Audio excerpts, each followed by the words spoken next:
So what's the Grape Explorer talking about today? So we are involved in explaining different countries and regions, but I really wanted to spend some time devoting my efforts to I've educated you on a number of wines from France to Italy to Germany to around the world. But we're going to spend a lot of time educating people on countries that they might not be familiar with. But I have one magical question that I want to ask all those history buffs out there. What was the first country that in the world that recognized the United States after our independence in 1776? Can anybody out there guess? And we're going to have some people I know, are they going to say, was it France? No, wasn't France. Was it Spain? No, wasn't Spain. What about England? Oh, I don't think England's going to recognize us as a country after 1776. I don't think that was too settling for them.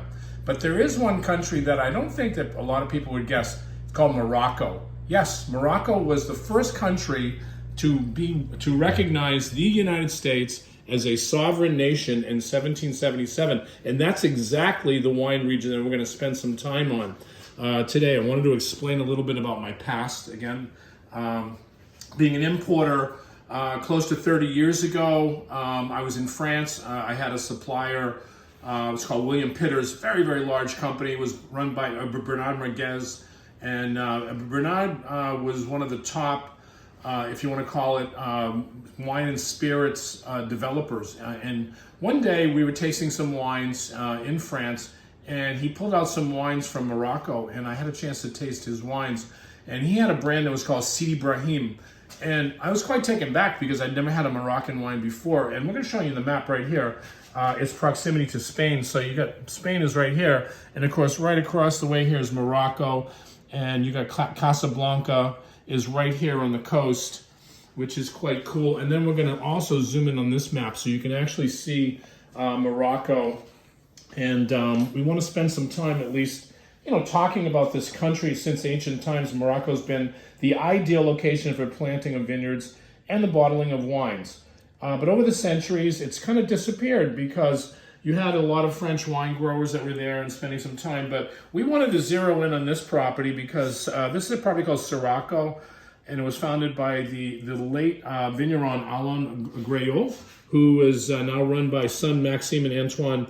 And Alain stumbled upon these vineyards in Morocco, and this is 100% Syrah. So if you know anything about the Grape family, they're in the northern Rhone, so they make Gros Hermitage and beautiful wines.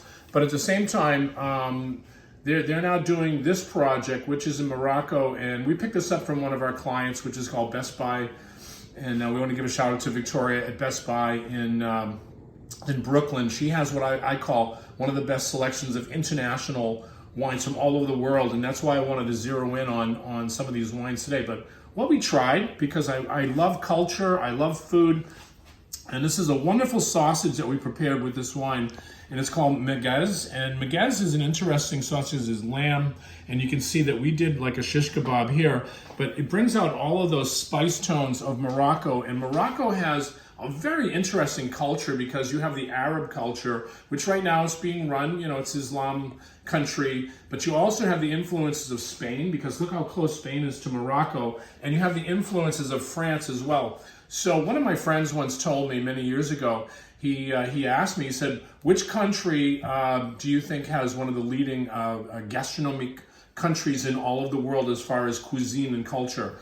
And of course, I mentioned France and Italy, and he said actually Morocco. Morocco has some of the finest chefs and some of the finest cuisine in all of the world. But think about the culture now. You get the Spanish, the French, along with that Arabic kind of culture, and to go with the wine. But what I paired today was we did up some sausage. It's called merguez, and it is a traditional Moroccan sausage. It's got a lot of spices to it, which will fit perfectly with this. So we're going to have a little bit of sausage here.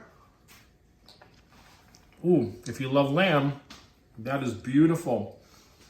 And this is 100% Syrah. And Syrah is a beautiful grape, as we talked about in the room. We're going to try this together.